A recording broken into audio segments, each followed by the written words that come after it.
Jalgaon railway station येथील स्वामी समर्थ रिक्षा स्टॉपवर महामानव doctor Babasaheb Ambedkar यांना अभिवादन। भारतीय राज्यघटनेचे शिल्पकार भारतरत्न डॉक्टर बाबासाहेब आंबेडकर यांच्या जयंतीनिमित्त जळगाव रेल्वे स्टेशन परिसरातील श्री स्वामी समर्थ रिक्षा स्टॉप येथे प्रतिमेचे पूजन अत्यंत उत्साहात संपन्न झाले। या कार्यक्रमाला जिल्ह्याचे जिल्हाधिकारी रोहन घुगे साहेब, भाजपच्या महापौर दीपमाळा काळे आणि महानगरपालिका आयुक्त यांची प्रमुख उपस्थिती होती। मान्यवरांच्या हस्ते डॉक्टर बाबासाहेब आंबेडकर यांच्या प्रतिमेला पुष्पहार अर्पण करून विनम्र अभिवादन करण्यात आले। जय भीमच्या घोषणांनी यावेळी संपूर्ण स्टेशन परिसर दुमदुमून गेला होता।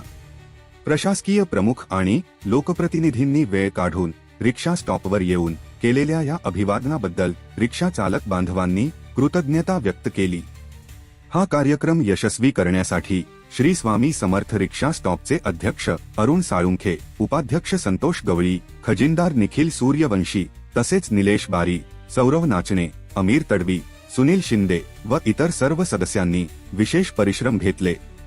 याप्रसंगी रिक्षा चालक मालक संघटनेचे पदाधिकारी आणि स्थानिक नागरिक मोठ्या संख्येने उपस्थित होते।